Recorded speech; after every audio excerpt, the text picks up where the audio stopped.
Have you ever noticed that a lot of the countries that have a wealth of natural resources tend also to have a glut of poverty? This isn't true everywhere, as any Norwegians watching will happily tell us, but consider somewhere like Sierra Leone with all of its diamond mines, or Nigeria and Equatorial Guinea with all of that oil, and yet Sierra Leone was voted the 8th poorest country in the world by the IMF in 2011. There are those who think that this is because of something called the resource curse, and Professor Leif Weinar is one of them. In 2008, which is pretty recently in philosophical terms, and as part of the growing trend of the philosophy of global justice, Professor Weinar wrote a paper called Property Rights and the Resource Curse. Free link in the description if you want to read it, and his argument goes like this. Right now there exist two very important principles in international law: the international resource privilege and the international borrowing privilege.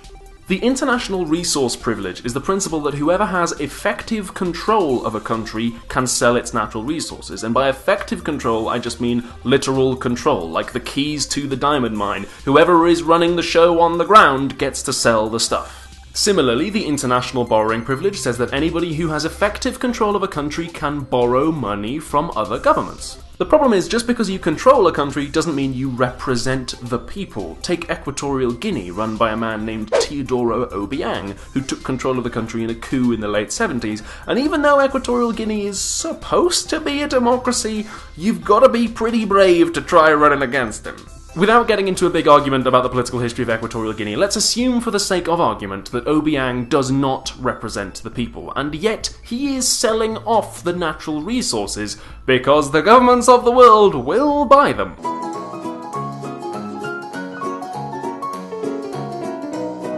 Now, if you're a dictator in a developing nation, you can use the money you get from selling those natural resources to bribe people and buy weapons so that you can keep yourself in power. Weapons that you can probably buy from other governments, sometimes including mine.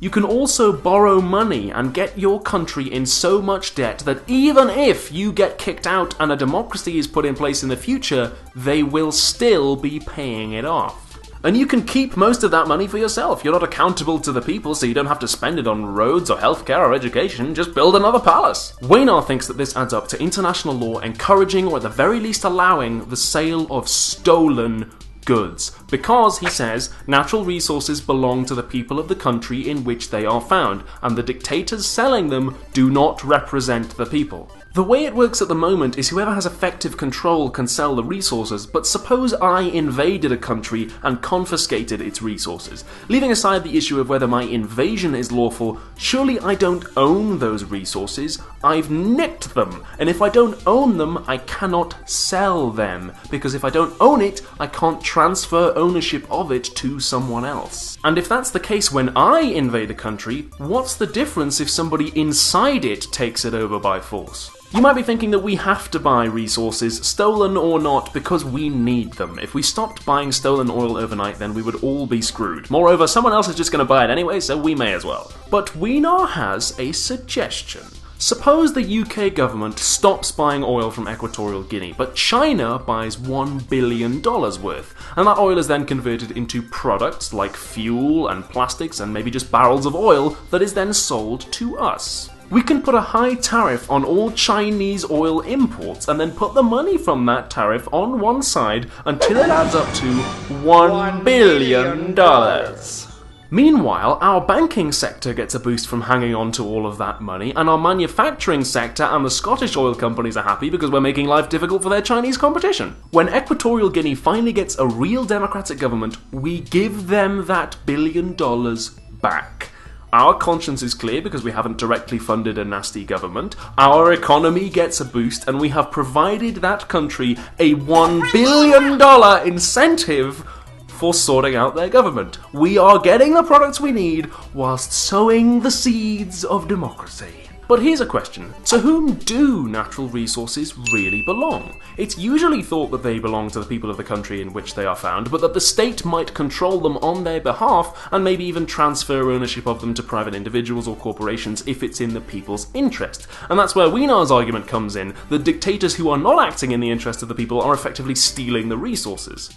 In his article, Wienar says that this idea that natural resources belong to the people is widely accepted, and it is. It also has some intuitive appeal. If we say that natural resources belong to the people, then that explains why it isn't okay for me to just go into a country and nick them all, but he doesn't really offer much justification for this principle beyond that. You might say that it's unfair if natural resources belong to whoever discovers them. Suppose I go on holiday to a really poor country and I find an oil well there. Is it really fair to say that I own that oil even though I don't live there? Can I really do with that oil as I wish, even destroy it or just leave it there as if it was my property when other people have a need for it?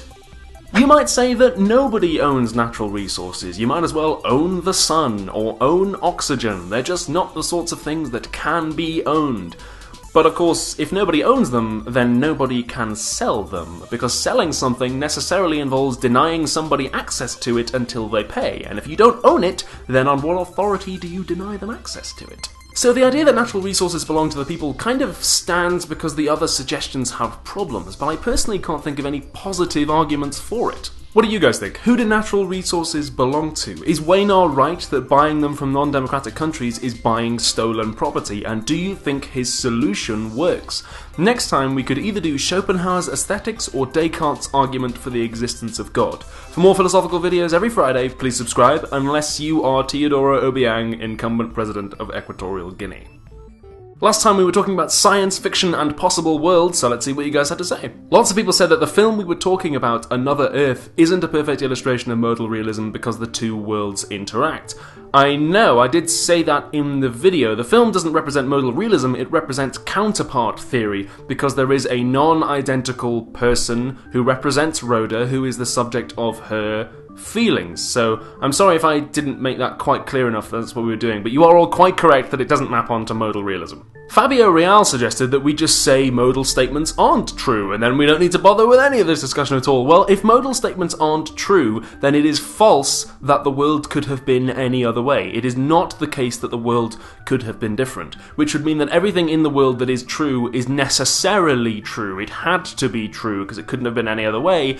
Necessity is a modal notion, so we have contradicted ourselves. We cannot get rid of it. Sam Anderson said that if Leibniz's law presents problems, then let's just get rid of it. Well, unfortunately, Leibniz's law is necessarily true, at least one way around, so we can't get rid of it. If you want to know more about Leibniz's law, I already did a video on it, but a lot of metaphysics, and in particular the metaphysics of time, which you brought up, is trying to get around the problems that Leibniz's law presents, because we can't just get rid of it. The Recreator said that counterpart theory poses the question, at what point is my counterpart no longer a counterpart of me? How different do they have to get exactly before it's no longer true that I might have been that way? That is a very interesting question, and one that I actually wrote a paper on that I am trying to get published in a real academic philosophy journal. Lewis does have an answer to that, but I don't think his answer exactly works. So if that paper does get published, then I will tell you all about it. Which it probably won't, let's be honest, but yeah. I don't know how to pronounce this name, I'm sorry, but you suggested that we use parallel universes as the truth makers for modal statements rather than other possible worlds. As we said in both videos, parallel universes won't do the job, because if there are parallel universes that interact with this one, then they aren't the way the world could have been, they are the way the world is. And modal statements are about the way the world could have been or has to be, so they can't be the truth makers for modal statements. Unhidden Polymath said, what about the statement, there might not have been any possible worlds? Lewis has to say that is necessarily false, that the statement, there might have been nothing, no worlds, nothing at all, is necessarily false, because there is no world in which it is true. Some people find that unintuitive. They want to hold on to this idea that there might have been nothing at all, rather than there had to be everything. Lewis would say, and does say quite often, well, not all your intuitions are correct, buddy. Caleb Rosenberg asked, if possible worlds are causally isolated, how can we be sure that our modal statements accurately describe them? Well, since there are as many possible worlds as there are modal statements, according to the theory, whatever modal statement you make, it accurately describes some world. So you can just stipulate that you're talking about that one, and you don't have to point to it, as it were, or sort through logical space and find the world that you're talking about. Whatever statement you make, there is a world out there somewhere, Lewis says, that acts as the truth maker for it, even if you can't see it. That's all the time we've got this week. Thank you very much for watching. I'll see you in the next episode, and next week there might be a collaboration with one of my favourite YouTubers. Hopefully. So get excited for that.